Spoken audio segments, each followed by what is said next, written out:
안녕하세요. 조용한 생활 2023년 2월호를 듣고 계신 여러분, 건축 이야기 시간입니다. 건축의 재발견 코너에 환상의 복식조 전숙희 장영철 소장님 나와 계십니다. 어서 오세요. 네, 안녕하세요. 안녕하세요. 우리 죽음과 건축으로 연말 연시 두 달을 의미심장하게 보냈었는데요. 2월에는 어떤 테마로 또 새로운 시공에 들어가 볼까요? 네, 2월에는 저희 책의 집이라는 주제를 가지고 도서관 탐방을 한번 해보려고 합니다. 그러면은 이게 단발성인가요? 아니면은 사물의 집 시리즈를 기대를 해도 될까요? 네, 사물의 집 시리즈를 생각하셔도 좋을 것 같아요. 책의 집, 그 다음에 또 뭔가의 집이. 무엇인가의 집. 네, 알겠습니다. 도서관이라고 하셔서 저는 막 설렜어요. 왜냐면 제가 제일 마음이 평온해지는 장소가 제가 뭐 대단한 독서광이어서가 아니라 그냥 평화로워지는 것 같아요. 예배당만큼이나 도서관에 가면 냄새도 좋고 마음이 잔잔해지기도 하고 또 맛있는 과자가 잔뜩 있는 그런 제과점에 위그든 아저씨 사탕가게에 들어간 사람 같은 느낌도 들고 그래서 굉장히 좋아하는데 미술관하고 달리 이렇게 샅샅이 돌아다니기는 쉽지 않잖아요. 여행 가다가 도서관 구경을 가더라도. 그래서 오늘 건축적으로 도서관을 보는 건 저한테도 굉장히 새로운 경험이 될 것 같아요. 자, 그러면은 우리 어떤 이야기부터 도서관에 들어가 볼까요? 제가 개인적으로 도서관을 가지고 이제 석사 논문을 썼는데. 그러셨어요. 네. 도서관은 저도 김혜리 기자님처럼 굉장히 좋아하는 장소 중에 하나예요. 네. 근데 도서관에 가서 책을 많이 읽는다기보다 맞아. 도서관에서 혼자 있는 시간을 좋아하는 것 같아요. 혼자 있는 시간 동안에 책도 볼 수 있다라는 사실이 되게 좋은 것 같고 그래서 대학 다닐 때에는 도서관에서 하루 종일 소파에 누워있기도 하고. 그런 자리가 있어요? 밖에 소파가 있더라고요. 대학 도서관의 좋은 점인데 소파가 반드시 어딘가 있어요. 그래서 누워있기도 하고 엎드려서 책을 보기도 하고 책상에 의자 위에 앉아서 보기도 하고 그랬던 것 같고요. 서가와 서가 사이에 있는 공간 옆에 창가 쪽에 나 있는 작은 테이블을 콕 집어넣고 그 자리에 가서 항상 앉기도 하고 누군가 먼저 와서 앉아있으면 그 다음날 더 일찍 가야 되고 뭐 그런 거죠. 아마도 저마다 그런 도서관과 관련된 기억들이 있으실 텐데 제가 이제 나중에 중국어를 배울 기회가 있어서 단어를 보다 보니까 우리나라만 도서관이라고 쓰는 게 아니더라고요. 한자 똑같아요. 네, 그래서 중국어도 투슈관이라고 해서 도서관이라고 읽고요. 비슷하다. 그다음에 일본어로도 토슈칸이라고 읽어요. 그러니까 동아시아에 있는 세 개의 나라가 한자 문화권에 있는 세 개의 나라가 동시에 다 도서관을 도서관이라고 명명하고 있는 거죠. 이게 시작된 거는 19세기라고 그렇게 전해지는데. 그렇게 최근이에요? 네, 라이브러리라는 말이 발달하기 시작한 것이. 그러니까 이전에는 라이브러리가 굉장히 사적인 장소였던 거예요.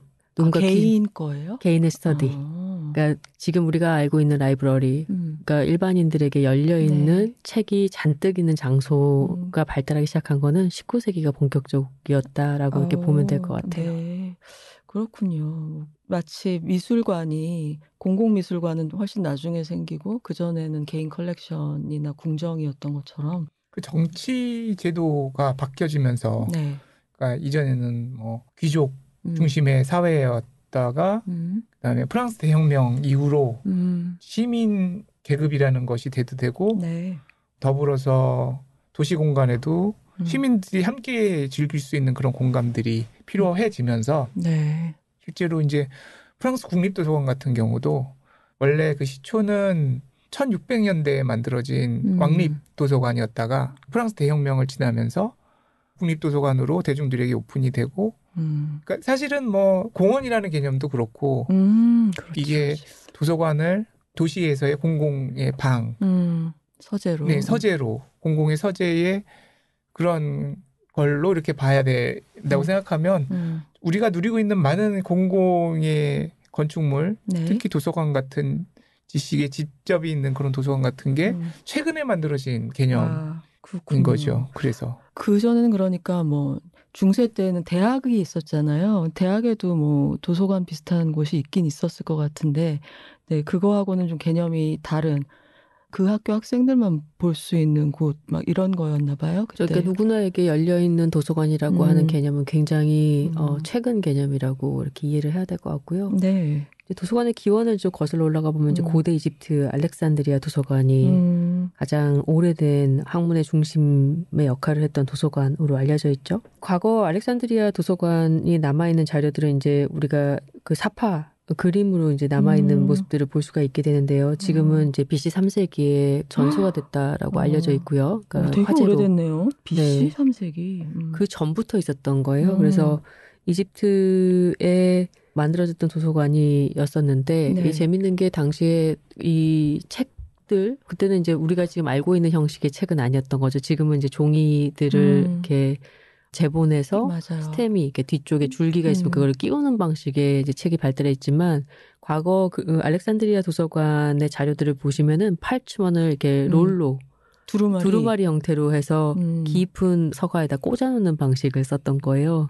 아, 그럼 이렇게 돌돌 말아서 꽂는 건가요? 그렇죠. 어떻게 찾지? 그래서 그거를 두루마리를 이렇게 빼서 네. 열어봐야 되는 형태였던 거죠. 그러니까는 좀 재미있었던 것이 우리가 지금 이제 생각하는 서가는 책들이 세로로 꽂혀져 있고 우리가 그거를 이제 지나다니면서 책 뒤에 있는 제목을 볼 수 있게 되어 있잖아요. 그렇죠. 책등 세네카라고 하는 부분. 그렇죠. 네. 근데 그 부분조차도 굉장히 근대적인 개념인 거예요. 그래서 과거의 알렉산드리아 도서관에 대한 기록이 남아있는 그림을 보면 이 두루마리들을 굉장히 길게 넣어놨다가 얘를 또 빼서 또 이걸 보기 위해서 열람하기 위해서는 펼쳐보셔야 되는 형태였었기 때문에 네. 책을 보관하는 방법도 그걸 열람하는 그렇겠네요. 방법도 달랐다. 옛날에 뭐 파피루스였을 때랑 널빤지에다 썼을 때랑 그 도서관의 서가 형태도 다 달라질 수밖에 없겠네요. 그렇죠. 그러니까 옛날에 점토판이었을 때 도서관은 어떤 형태였을까를 상상해 보면 점토판이라고 하는 게 사실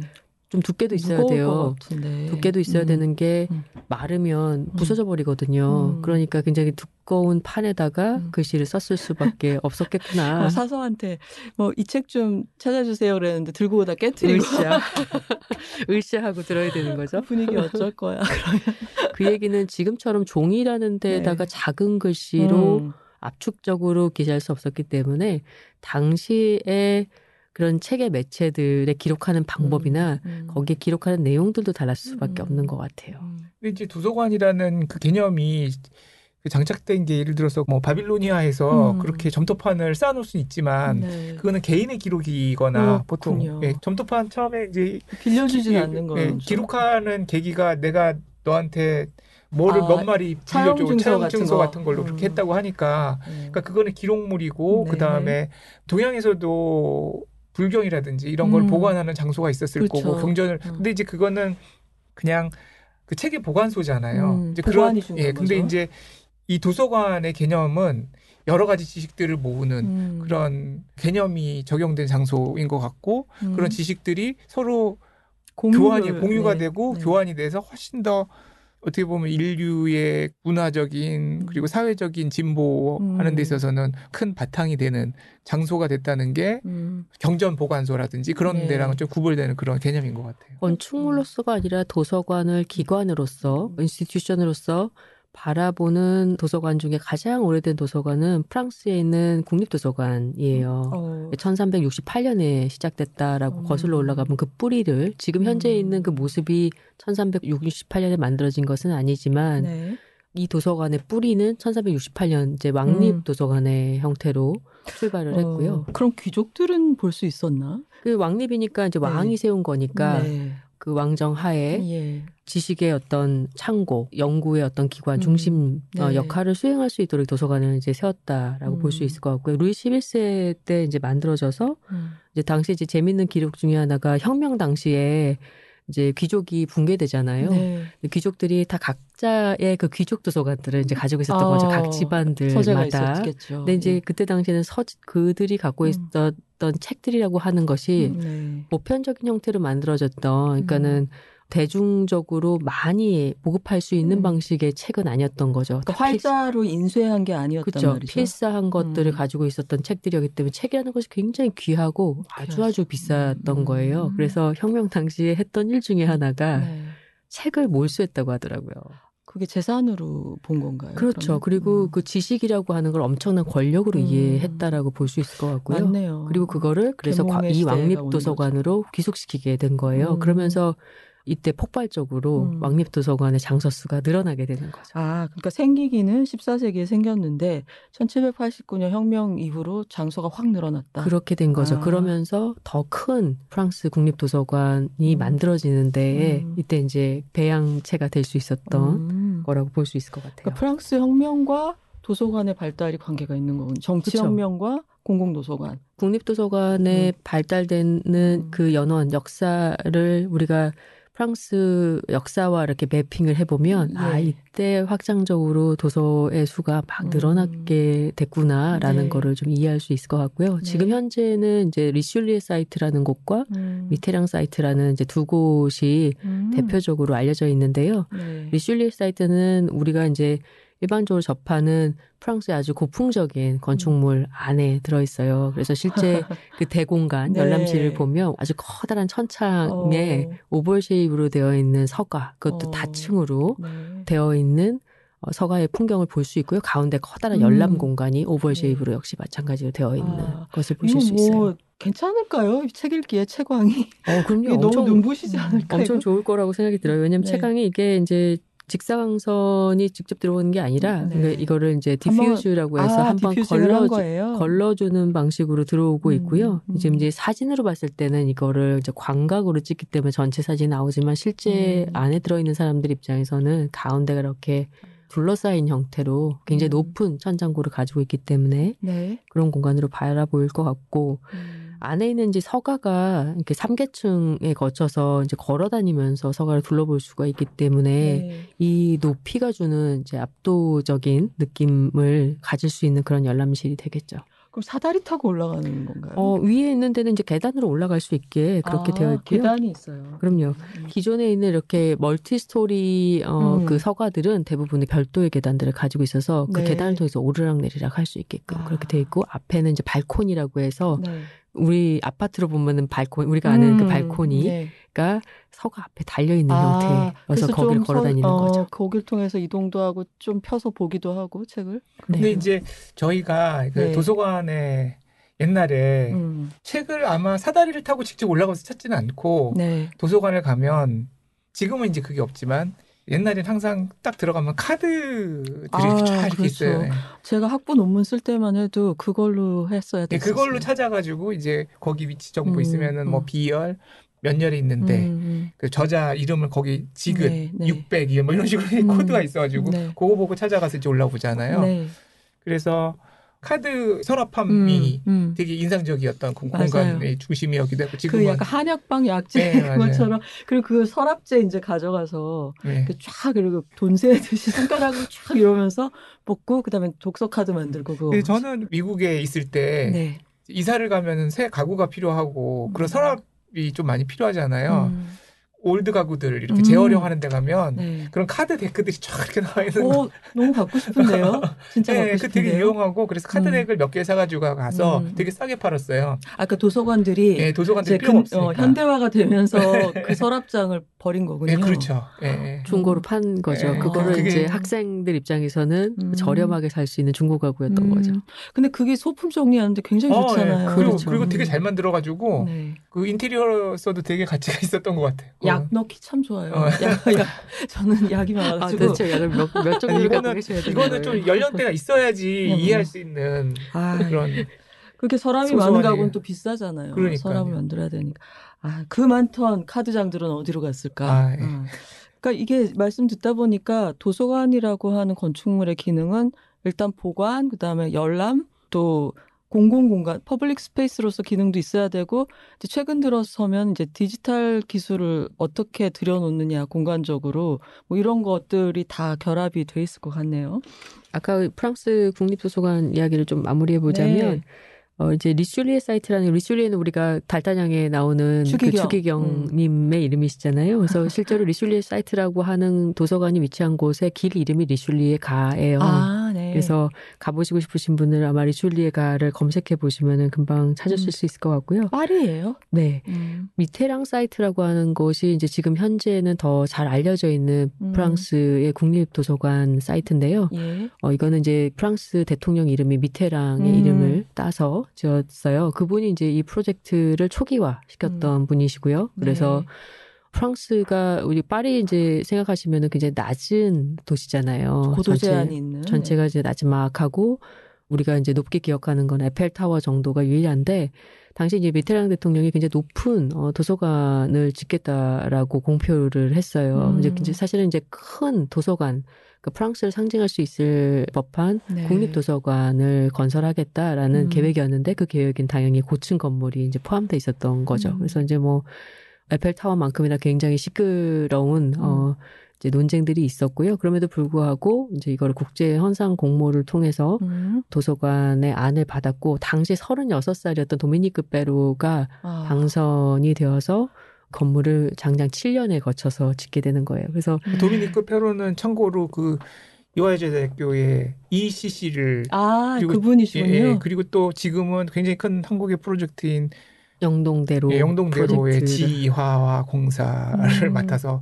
설계하신 분이기도 하죠. 삼성역 일대에 이제 그 멀티 터미널들을 지하화하는 프로젝트들을 하고 인연이 계시죠. 깊네요. 한국하고도. 근데 그럼 지금은 연배가 어느 정도 지금 되세요? 이제 53년생이시니까 이제 칠순.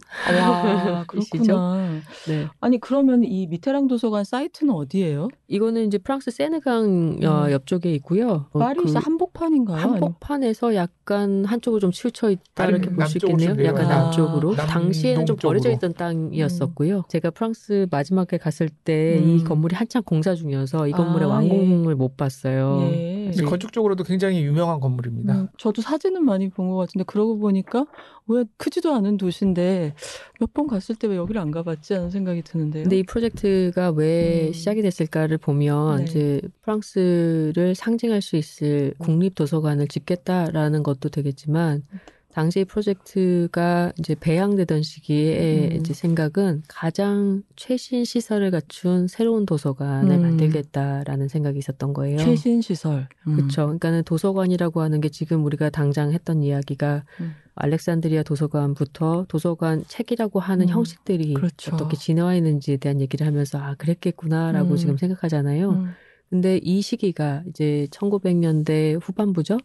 그 새로운 밀레니엄에 대한 기대 심리가 굉장히 많이 차있던 시기이기도 했었고요. 그래서 새로운 도서관을 건설함으로써 거기에 새로운 도서관의 개념도 집어넣자라는 생각이 있었던 거예요. 그래서 미래지향적인 도서관의 본보기를 프랑스가 보여주자. 실제로 가보면 복합문화시설로 계획이 돼 있고요. 마치 겉에서 보면은 책을 4권을 이렇게 기역자로 세운 것 같이 생겼어요. 맞아요. 그런데 대부분의 시설은 저층부, 굉장히 넓게 되어 있는 저층부에 들어있고 거기에 이제 복합시설들이 들어가게 된 거죠. 그래서 단순히 책을 보는 곳만이 아니라 책을 매개로 해서 공연도 보고 전시도 볼 수 있는 그런 복합시설이 들어오게 되는 거죠. 그 이제 왜 도서관이 이렇게 그 나라의 권력자들이 이렇게 크게 짓고 싶어 하는가에 대한 그런 생각을 해보면 근본적으로 이 알렉산드리아 도서관 같은 경우도 원래는 9개의 그 뮤즈, 신전들에 부속된 건물이었거든요. 말 되네요. 뮤즈 신전 부속 도서관. 그러니까 뮤지엄이라는 거가 이제 뮤지엄의 원어 자체가 말이죠. 나온 거니까 뮤즈의 신전들. 그러니까 예술을 관장하는 신들의 신전에 부속된 그리고 판테온, 로마에서는 판테온으로 나라의 권력을 이렇게 좀 상징한다 그러면 근대 사회에 들어오면서 과학 지식이라든지 뭐 지식 계몽주의 이후로 인간의 과학적인 힘, 지식의 힘, 정보의 힘 이런 것들이 신적인 자리로 올라갔다는. 그래서 그런 것들이 사회를 지배하는 그런 힘이 되었기 때문에 그런 것들을 표상하는 어떤 심볼로서 사실은 도서관을 이렇게 크게 짓는다 그래서 그 나라의 뭐 지적인 수준이나 과학기술의 수준이 확 올라갈 거라고 생각하지는 않잖아요. 근데 이제 그거를 상징적으로 보여주는 저번에 저희가 얘기했지만 피라미드가 죽음을 매개로 해서 네. 국가 권력을 상징적으로 보여주듯이 네. 그런 장치가 아닌가라는 생각이 좀 들었어요. 전 영님이 말씀하신 마지막에 도서관을 짓는다고 해서 국가 권력이 올라가는 건 아니잖아요 라는 말에는 반대예요. 도서관을 지음으로써 국가의 연구 중심 기능은 확실히 강화되는 것 같아요. 예를 들어서 우리가 박물관 하나를 지을 때에도 네. 거기에 수장할 수장품들을 공개 수배하거든요. 모읍니다. 네. 모집합니다. 라고 하면 최고의 물건을 가진 사람들이 그걸 내놓죠. 공익을 위해서. 그렇죠. 네. 그러니까 근데 이제 도서관이 세워지면 도서관이 단순히 책을 보관하는 곳, 그러니까 창고가 아니기 때문에 책을 네. 보관하는 보관 장소가 아니라 그렇죠. 이거는 기관이기 아니죠. 때문에 네. 이러한 연구를 할 의지가 있다라는 거를 대외적으로 피력하는 행위였다라고 볼 수 있을 것 같아요. 그래서 이 이집트의 알렉산드리아 도서관이 했던 역할도 당시에 이집트, 그리스 이렇게 인접한 여러 개의 나라들이 네. 굉장히 힘의 경쟁들이 팽팽하던 시절이었거든요. 근데 네. 이집트가 이런 거대한 도서관, 당시에 약 70만 권 정도의 책을 가지고 있었다고 하는데 네. 이런 거대한 도서관을 가짐으로써 어떤 순작용이 일어났냐면 학자들이 모이는 거예요. 공부할 곳이 있었던 거죠. 그리고 네. 그것을 지원하던 권력 기관이 있었던 거고요. 그리고 네. 그것의 배후에는 도서관이라고 하는 기관, 거기에 물리적 장소까지도 있었기 때문에 실질적으로 지식을 더 습득시키고 연구 중심 활동을 격려하는 데 도서관이 네, 엄청난 도움이 역할을 됐겠네요. 했다고 볼 수 있을 것 같아요. 그러니까 그래서 저도 장은초 소장님 말씀 들으면서도 이게 국가의 위상이나 권력을 과시하는 수단으로서 도서관을 택한다면 상당히 교양 있는 권력자다. 그렇잖아요. 네. 아예 도서관 쪽으로 관심도 없을 수도 있는데. 그래서 아까 미테랑 대통령 얘기에서 제가 말씀드리려고 했던 것도 네. 프랑스가 이제 국립도서관을 짓겠다. 최고의 기술력을 모아서 국립도서관을 짓자라고 이제 선언을 한 셈인데요. 근데 지금 아이러니했던 거는 이게 공사 기간이 한 7년 이상 걸렸다 보니까 실은 이제 당시 설계될 당시에 최고의 시설이었던 것들이 완공이 될 무렵에는 더 이상 최고의 시설은 아니고 7년 전 최고의 시설이 된 거예요. 그거 어쩔 수 없지 않나요? 건축은? 그렇죠. 그래서 사실 수시로 이 기관들도 자신들의 기술력이라든가 혹은 그 지식의 업그레이드도 당연히 해야 되는 상황이 되었던 거죠. 그러니까요. 공모전에서 당선되면 빨리 지어야 되는데 그것도 이렇게 지어지는 공기만 길면 양반이고 아예 착공 자체가 엄청 늦어지는 경우도 있잖아요. 공공 프로젝트는 더 그렇잖아요. 그러면은 진짜 아웃데이트 돼서 기껏 열심히 냈던 안을 다 개비해야 되는 일도 생길 것 같아요. 그런데 그거는 피할 수 없는 숙명 같은 일이라고 생각해요. 근데 그 진짜 힘드시겠어요. 프랑스는 특히 그 문화적인 대통령의 뭐 폼피두 센터도 그렇고 다 이름들이 그런 사람 정치인들 이름을 그리고 미테랑 대통령도 건축에 되게 관심이 있으셨대요. 그분이 그랑 루브르의 그랑 루브르 피라미드 있잖아요. 그것도 하고 그다음에 그랑 아치도 어떻게 보면은 굉장히 이런 거 좋아하네요. 그런 거 라데팡스라거나 약간 좀 결이 비슷하다. 그래서 실제로 공모전도 미테랑 대통령이 이렇게 결정을 했다 그런 얘기가 있어요. 당선자 심사에 관여했다고? 심사에 관여를 해서. 아니 그거는 이제 그러면 안 되고요. 권력자가 그 설계안을 뽑는데 관여한다라는 거는 굉장히 후진적이라고 생각이 들고요. 만약 그랬다고 하면 정말 떼찌네요. 떼찌. 네, 그렇죠. 전문가에게, 약은 약사에게. 네.